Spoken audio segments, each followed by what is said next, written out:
우리 집안은 4대째대를 이어 의수를 펼쳐온 명문 의사 가문이다. 배우 하영이 여러 방송과 언론 인터뷰를 통해 당당하게 밝혀온 이 고백은 그녀를 지적이고 기품 있는 다이아몬드 수저 이미지로 만들어준 결정적 브랜드였습니다. 하지만 2026년 8월 이 자랑스러운 가족사는 순식간에 그녀의 연기 인생 전체를 뒤흔드는 거대한 부메랑이 되어 돌아왔습니다.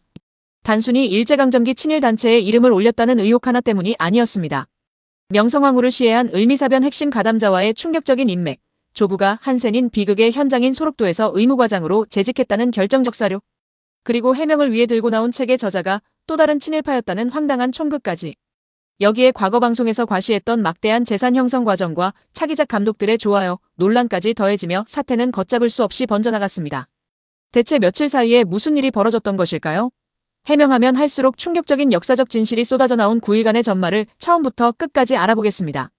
모든 논란의 출발점은 하영의 증조부 의사 안상호였습니다. 그는 단순한 자비 유학생이 아니었습니다. 1896년 대한제국 고종 황제의 인재 양성 정책에 따라 엄격한 심사를 거쳐 선발된 국비 유학생이었습니다. 즉, 온 국민의 피땀 어린 세금과 국가의 전폭적인 지원을 받아 일본 유학길에 오른 당대 최고의 특혜 수혜자였습니다. 그는 1902년 일본 동경자 해의학전문학교를 졸업하고 한국인 최초로 일본 정부가 승인하는 공식 의사 면허를 취득하며 독보적인 엘리트로 성장했습니다. 이에 대한제국 정부는 1904년 그를 관립의학교 교관으로 임명하고 봉급까지 지급하며 하루빨리 고국으로 돌아와 나라를 위해 일해줄 것을 거듭 독촉했습니다. 하지만 안상호는 정부의 공식 귀국 명령을 끝내 거부했습니다. 러일 전쟁 등으로 조국의 운명이 풍전등화에 놓여있던 시기, 그는 귀국을 미루다 국권이 사실상 박탈되던 1907년에야 조선 땅을 밟았습니다. 국가의 혜택으로 최고의 지식인이 되었지만 그가 조국을 등지고 일본 현지에서 맺고 있던 인맥은 훗날 엄청난 파문이 씨앗이 됩니다. 최근 알려진 내용을 살펴보면 독립기념관 한국독립운동사연구소의 학술 논문을 통해 안상호의 일본 체류 시절 경악스러운 행적이 세상에 드러났습니다. 안상호가 일본 체류 당시 일본인 여성 가와구치 이소코와 혼인하게 된 결정적 배경에는 한 조선인 망명객의 중매가 있었습니다. 그런데 두 사람을 맺어준 그 중매인의 정체가 밝혀지며 여론은 발칵 뒤집혔습니다. 그는 바로 1895년 경복궁에 난입해 조선의 국모를 무참히 난자하고 시해한 을미사변의 핵심 가담자 구연수였습니다. 구연수는 명성황후 시해 직후 일본으로 도망쳐 망명 생활을 하던 조선인 암살주범이었습니다. 안상호는 도쿄 체류 당시 의친왕 저택을 드나들며 구연수와 깊은 친분을 맺었고 국모를 시해한 원수 세력의 적극적인 주선으로 일본인 아내를 맞이했던 것입니다. 집안 어른들이 황씨를 지키고 일제에 항거했다던 하영 측의 해명과는 정반대로 가문의 시초부터가 황씨를 무너뜨린 매국 세력과 한 몸처럼 얽혀 있었다는 사실이 공인된 역사 학술 사료로 명명백백히 입증된 순간이었습니다. 귀국 후 안상호의 행보는 일제 권력과의 노골적인 밀착이었습니다. 1909년 안중근 의사에 의해 이토 히로부미가 처단되자 이토 히로부미 추도회 준비위원으로 이름을 올렸고 1916년에는 일제의 통치를 찬양하고 내선 일체를 선전하던 대표적 관제 친일단체인 대정실업친목회의 핵심 평의원으로 활동했습니다. 이 역사적 기록들이 온라인에 폭로되자 소속사 비스터스 엔터테인먼트는 증조부의 친일 의혹은 전혀 사실무근이며 법적 대응하겠다는 성급한 입장문을 내며 대중의 분노에 불을 질렀습니다. 사태가 걷잡을 수 없이 커지자 이번에는 하영의 부친인 안병문 씨가 직접 등판했습니다. 부친은 가문 내에서는 증조부님을 독립운동에 준하는 훌륭한 분으로 알고 있었다며 무고함을 증명하겠다며 한 권의 책을 제시했습니다. 바로 의사 정구충이 집필한 한국의학의 개척자였습니다. 하지만 이 해명은 역대 최악의 자충수가 되었습니다. 부친이 증거로 가져온 책의 저자 정구충은 일제강점기 수많은 친일단체 간부를 지내며 민족문제연구소의 친일인 명사전에 공식 등재된 대표적인 친일의학인이었기 때문입니다. 친일 의혹을 벗겠다며 또 다른 친일파가 쓴 책을 들고 나온 이 빈곤한 역사의식에 대중의 실소와 분노는 극에 달했습니다. 친일 논란이 번지자 하영 측은 국면 전환을 위해 조부의 봉사 이력을 꺼내들었습니다. 조부 안보호 교수는 1949년부터 약 5년 동안 소록도에서 한센병 환자들을 치료하고 연구하며 평생을 헌신했다는 주장이었습니다. 하지만 국사편찬위원회의 근현대 인물 자료가 밝혀낸 조부의 실제 직책은 대중에게 커다란 충격을 안겼습니다. 공식 기록상 안 교수의 직책은 단순 연구나 검사를 맡는 병리과장이 아닌 환자의 진료와 간호, 약품 관리를 총괄하는 핵심 보직인 국립소록도갱생원 의무과장이었습니다.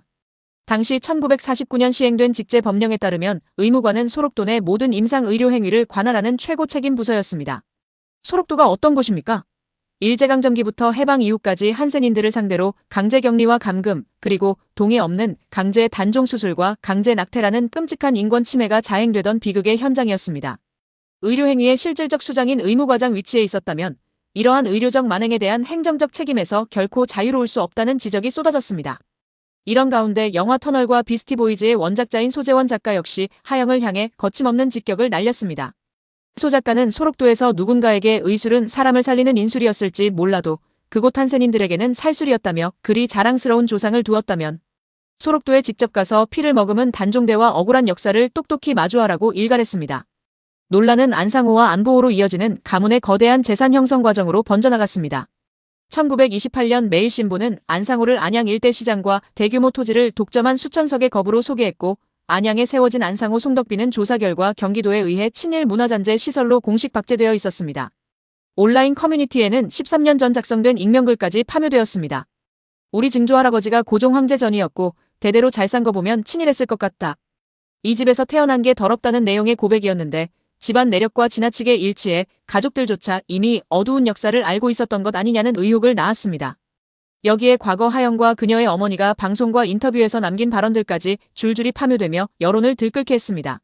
하영은 과거 예능에서 우리 집은 냉장고만 5대가 있고 고기가 너무 많아 다 못 먹고 버리기도 한다며 남다른 재력을 과시했고 과거 하영의 어머니 역시 언론 인터뷰에서 금고에 1억이나 2억 있으나 차이는 없지만 괜히 배부르더라며 가문이 막대한 현금 재력을 스스럼없이 자랑했던 사실이 재조명된 것입니다. 이에 한 네티즌은 독립운동가들의 피와 살로 부를 축적하고 대대손손 부귀영화를 누려온 이상 하영 역시 결코 무관할 수 없다.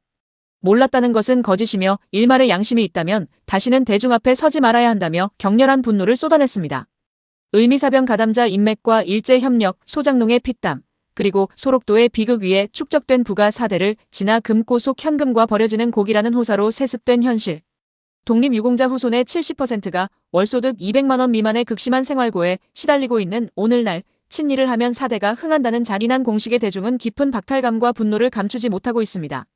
결국 1909년 이토 히로부미 추도회 참석 기록과 1918년 매일신보에 완전히 일본인화된 의사 안상호라는 보도까지 추가로 쏟아지자 소속사는 충분한 검증 없이 사실무근이라 대응한 점을 사과드린다며 전면 백기 투항했습니다.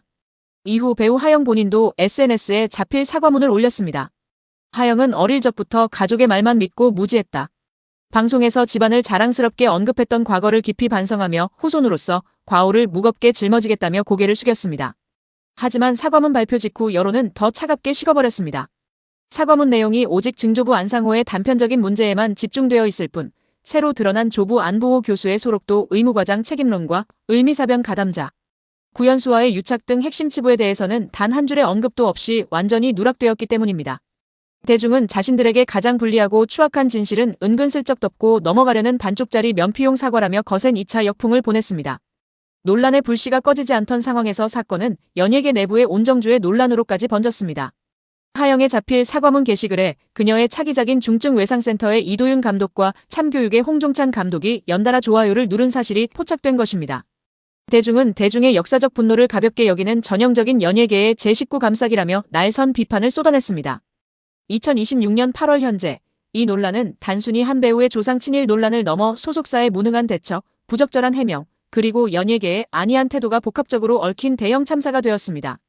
연좌제로 개인을 무조건 비난하는 것은 경계해야 마땅합니다. 하지만 대중의 사랑과 관심으로 막대한 부와 명예를 얻는 공인이 가문의 후광을 자신의 이미지 마케팅 도구로 적극 활용했다면 그 가문에 서린 뼈아픈 역사적 과오와 책임 역시 결코 가볍게 피할 수 없음을 이번 사태는 명확히 보여주고 있습니다. 국모 씨의 범과의 인맥부터 소록도의 피눈물까지 가족사의 영광만 취하고 비극적인 과오는 덮으려 했던 이번 논란, 여러분은 어떻게 생각하십니까? 댓글로 여러분의 다양한 의견을 남겨주세요. 그리고 구독과 좋아요, 알림 설정도 부탁드립니다.